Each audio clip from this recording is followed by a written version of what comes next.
Bonjour à toutes, bonjour à tous. Une toute petite vidéo parce que ma batterie est très faible. Donc toujours dans ce coin de bois magnifique aux couleurs d'automne, hein, comme j'essaye de m'adapter. Alors, bah oui, voilà, vous avez vu qu'on a adopté une loi qui nous interdit de filmer, ou alors il faut flouter les policiers. Alors il y a un truc que je comprends pas, c'est comment vous floutez des gens qui ont déjà un masque et un casque avec une visière, voire une visière fumée. Donc en fin de compte, on peut pas flouter, quoi. Je veux dire, on peut pas les reconnaître. C'est une loi qui, soi-disant, est faite pour protéger la police, pour protéger l'identité de nos forces de l'ordre. Quand on a un masque, il n'y a pas d'identité, quoi. Quand on a un casque et un masque, ça revient à avoir une cagoule. C'est comme moi si j'arrive comme ça et que je me mets mon truc comme ça et qu'on me dit voilà, je suis désolé, il me faut protéger mon identité. Alors, on est d'accord, ça sert strictement à rien. Donc voilà un petit peu ce que je voulais vous dire déjà en premier. Puis j'avais d'autres trucs aussi intéressants. Là, ce que je vois, c'est qu'il y a plus d'1 million de traitements anxiolytiques depuis le début du mois de mars, là. 1 million 100 000 traitements aux anxiolytiques, hein, comme si voilà la France est angoissée, ben voilà, hein. Et on a eu 480 000 somnifères de plus de vendus. Donc ça veut dire que les gens n'arrivent pas à dormir, les gens sont stressés, les gens sont angoissés, et on se demande bien pourquoi. Regardez, la nature est belle, il fait beau, il faut se promener. Voilà, on se demande pourquoi les gens sont angoissés. Ben parce qu'ils regardent la télé. Il faut arrêter de regarder ces conneries. Voilà, alors j'ai un truc que j'avais vu là sur le dernier Historia, je crois, je sais pas si c'est Historia ou Science Vie, c'est des revues auxquelles je suis abonné.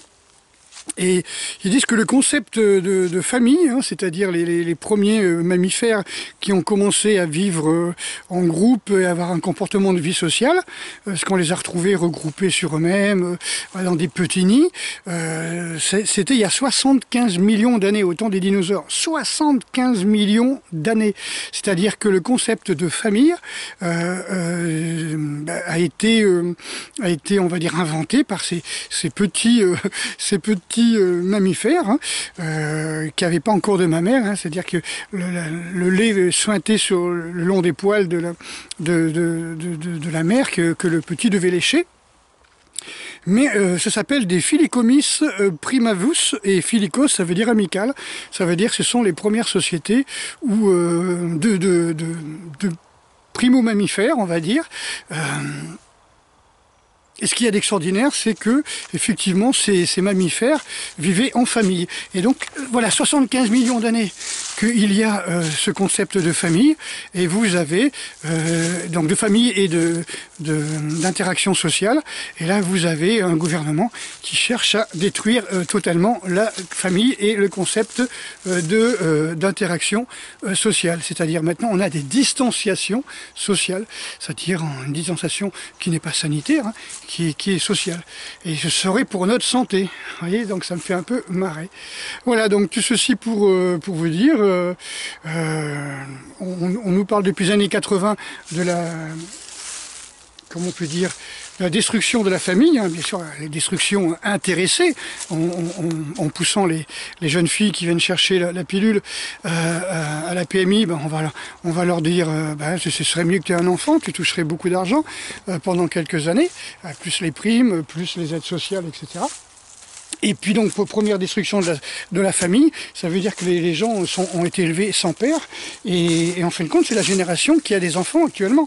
Ça veut dire que la génération qui a des enfants actuellement, beaucoup ont été élevés par une famille monoparentale. Alors c'est idiot de dire une famille monoparentale, en sachant que souvent, la mère a eu 7 ou 8 mecs dans sa vie, et peut-être 7-8 rôles de parents différents. Donc j'aime bien quand on dit une maman isolée avec un truc monoparental, bien sûr, il y en a, ça c'est clair et net, hein. Mais moi j'ai vécu dans ces milieux-là, et je peux vous garantir que c'était plus Benetton, là, vous savez, Color of Benetton, qu'autre chose, hein. Donc la pépette, elle avait plutôt 5 gosses de 5 couleurs différentes, de 5 pères différents. Voilà, donc c'est un petit peu marrant, quoi. Et tout ça encouragé par des primes, etc. Voilà, donc destruction de la vraie famille, c'est-à-dire la famille traditionnelle, hein. Papa, maman, la bonne et moi, comme chantait quelqu'un dans les années 50-60. et Robert Lamoureux, je crois.